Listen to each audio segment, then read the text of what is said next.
know I'm about to go in. Told me that I couldn't do it, but I gotta bring it back, so they're really not with it. Let's go.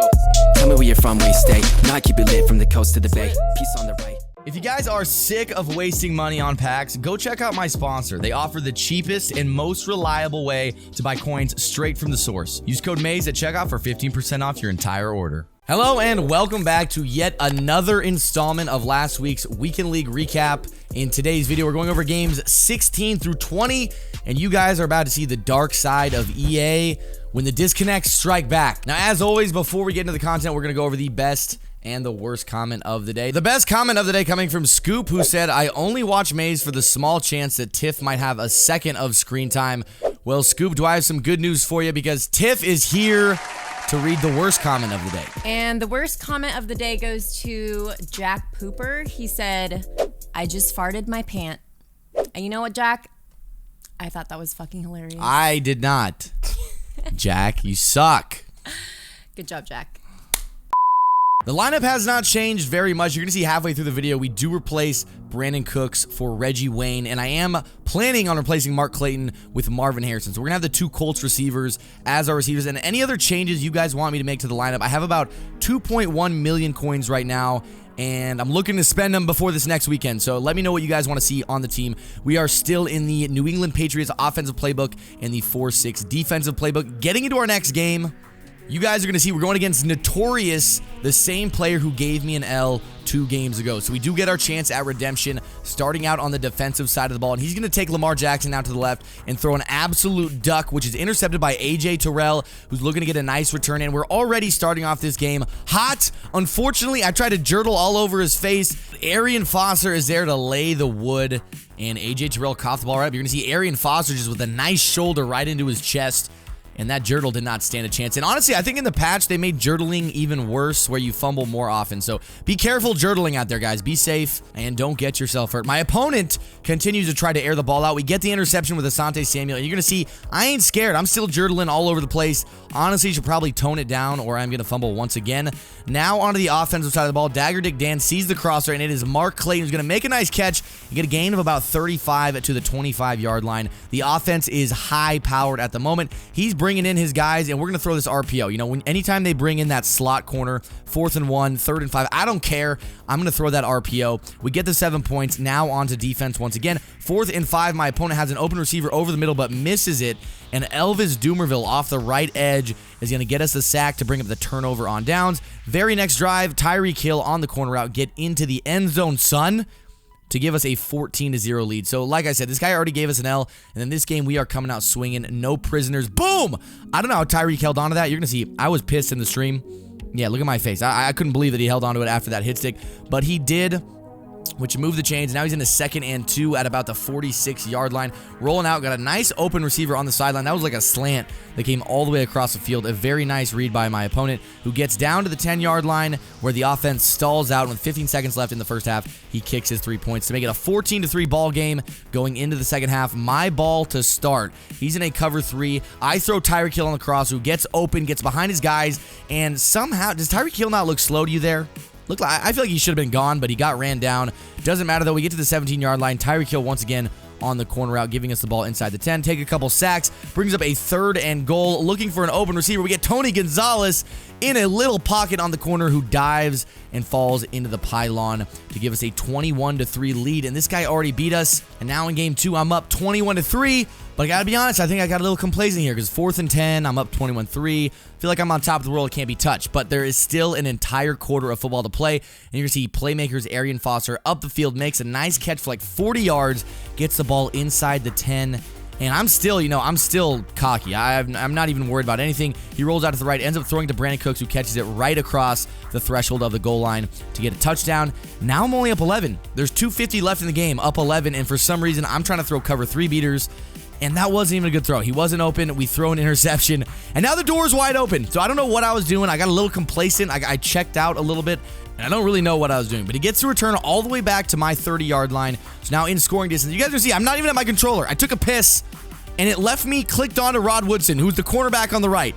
And, of course, I don't know why I was on Rod Woodson. I thought I would be on like a D lineman or something, but that's my fault for going to take a piss mid-play. But he ends up getting a touchdown because of it, and then he converts for the 2-point conversion. So now it's 21-18, and I was up 21-3. and I just let this game, get out of control a little bit. So the very next drive, like, what am I doing? I go for another cover 3 beater. Someone in the chat told me how to run it, and I was like, screw it, I'm running it, and it didn't work. So now it's 21-18, his ball, 2:11 left, and I'm like, holy shit, I gotta play defense or I'm about to blow like a 3-possession lead. Thankfully, we click on a Tyrann Mathieu who makes a fantastic play on the ball and kind of puts us in a position where now we can use our offense to just drain the clock. 4th and 5, looking for an open receiver. We throw the slant over the middle, and Mark Clayton makes a nice catch, gets user hit stick, but is able to hold on to it. And now with 50 seconds left, we are up by 3, looking to get a first here and chew out the rest of the clock, and we do just that. Barry Sanders going to go down, and Pierre has conceded the game. So what looked like it was going to be a blowout ended up being a close game, but we still get the victory and still get our redemption, moving our record to 13-3 as we head into our next game. Those are my top 3 right there. Dagger Dick Dan looking sexy as hell, and he's got Lamar Jackson, Jermichael Finley, and Steve Atwater. I get caught on my D-line here. Justin Smith, who gets pancaked. Unfortunately for him, under pressure, inaccurate. I don't think the receiver was open in the first place, but the bad throw causes an interception. Rod Woodson there for the pick, which is great for me. After that last game, I'm looking just to stomp this dude, honestly. We throw the corner out to Tyreek Hill on a low pass. He gets out of bounds at the 11-yard line, and the offense is firing on all cylinders. Then we got a high pass to Tony G, and Tony G had that 6'5", 6'6" frame, that big body receiver, just so handsome too. And I don't really know where I'm going with this, but Tony G, I fucking love Tony G. 7-0 on the defensive side of the ball. He throws his quick wheel route, which I actually believe got patched in today's patch, so we will no longer have to worry about those quick wheel routes, I hope, because those are like my kryptonite right now. Bo Jackson, after that, gets a carry inside the 10, takes it in for 7 points to tie the game up 7-7. We're going against D Rose, by the way, and this guy is a top 100 ranked player. I checked the leaderboards after this, and he did get in the top 100. He got 20 wins, so that was pretty solid by him. But we throw an absolute duck, trying to force that cover 3 beater once again. And if you guys are ever going for one-play touchdowns this year, I would recommend not going for cover 3 beaters, because I feel like cover 3 beaters are much harder to get this year than they have been in years past. So just be careful when you're throwing one-play touchdowns. You might throw an interception. We ran commit, and there was 4 receivers out on routes. I baited and chose one of them, and he happened to throw to the one I chose, and thankfully we got the interception. That was a little bit lucky there. Juke, double juke out.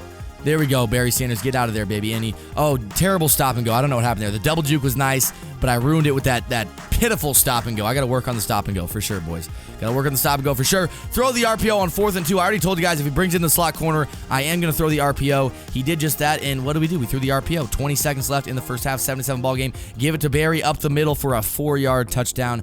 Makes it a 14-7 ball game as we head into the second half with the ball. Barry Sanders, nice little stupid spin move. What are you doing, buddy? We do end up getting about 15 yards, but I gotta figure out what spin move that was, because that looked hot as hell. 3rd and 9. Looking for an open receiver. We throw it over the middle. Tony G, once again, big body in the soft spot. That's right where I like it. And after that dot, for some reason, Pierre has conceded the game. I don't know why he quit out so early. I felt like that could have been a good game if he would have stuck in the game. But I'm not complaining. 14-3 going into our next game, and we got caught in the loading screen. I don't know what happened.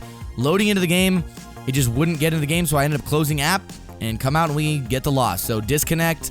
Our first disconnect to Weekend League, actually, which is a bummer, but I will say I've been luckier than some people. So 14-4 now, and you are going to see we got Reggie Wayne added to the squad. Reggie Wayne, 91 overall. I believe he has 91 speed on my team, and he's going to be replacing Brandon Cooks, who was debatably our best playmaker on the offensive side of the ball. So a little bit sad to see him go, but I'm excited to see what Reggie Wayne will bring to the table. I don't think Reggie Wayne is going to be as good as Brandon Cooks, but I am going to be saving a lot of coins. So starting off in our next game, we're going against the Panthers.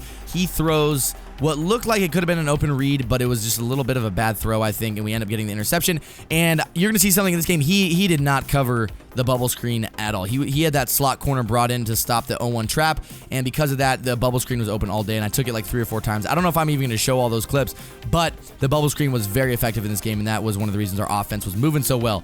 We get into the end zone on our first drive to make it 7-0. Now back on the defensive side of the ball, it is 2nd and 6, and he's looking for that crosser once again, but I have my zone drop set in a way that, for the most part, we're doing a pretty good job of stopping all flat routes and crossers. Unfortunately, we did have something get open right there, but my opponent does throw it into triple coverage on 3rd and 14 directly after that. And Adrian Wilson, I could kind of tell this guy was done, because on that interception, he was kind of moving his players out to let me score 7. And I'm going to showboat in the end zone. 24, Adrian Wilson, you deserve it, buddy. You got a nice interception, a nice pick six. You can celebrate all you want, man. I'm okay with that. Makes it 14-0. and that opponent was gone. He did not want to stick around for the remainder of that game. Now 15-4 heading into our 20th game. This opponent had Dan Marino and Junior Seau, so anytime they have Dan Marino, I'm a little happy that I don't have to worry about a QB spy. I don't have to worry about containing Lamar Jackson, but I'm also a little bit worried that, you know, Dagger Dick Dan's going to dot my life away. Starting off the game, he was dotting me pretty heavy, got down in a 3rd and 9 situation, and Adrian Wilson laid the wood, got us the fumble, and I feel like Adrian Wilson causes more fumbles than basically anybody on my team. So if you don't have Adrian Wilson already, highly recommend him. He's a great value player on my defense. You see we're moving the ball on offense. We get in a 2nd and 9 here at the 32-yard line. Going to throw this little baby corner out to Tyreek Hill at the joint and get a 1st down. 2nd and 1 now inside the red zone. He run commits, and we throw it to the flats. Cam Akers going to showboat his way into the end zone as well. I'm usually against showboating, but I don't know what's going on in this stream. I'm like, I don't want to say I'm against showboating, but I usually don't showboat. I feel like it's cooler when you don't showboat. But lately I've been feeling myself, so we might just roll with that as long as we can. My opponent has a nice dot there to Tyreek Hill, but inside the red zone, he gets caught in a 3rd and 13, and he's going to see if he can... what the fuck happened there, man? Hopefully I show the replay here. Tyreek Hill just absolutely mossed my guy there. You see, I am not happy. Look at my face. I'm not happy about that. We are going to show the instant replay here. Slow-mo. Asante Samuel, my best player, goes up against Brandon Cooks, and all 5'10 of Brandon Cooks jumps and just mosses the shit out of me. I guess that's how football works, isn't it? The very next play, I said, screw you and your Brandon Cooks. I'm going to take Mark Clayton on a cover 2 beater, and I'm going to split your gosh darn safeties right down the cheeks. And I'm going to take it for a touchdown. 1-play touchdown. 7-14 now. 1:21 left in the first half at the 25-yard line. Dan Marino cocking back to throw. Goes for a cover 4 beater. But Tyrann Mathieu, the Honey Badger, is there to make the interception to give us the ball back. So with 1 minute left, if we get any points on this drive, we're going to be sitting pretty. We find Tony Gonzalez in the sweet spot behind the linebacker, right between the 2 safeties in a cover 2. That was a very nice dot. And it sets us up in the red zone to score. We throw a corner out to Barry Sanders, who I accidentally subbed in at tight end.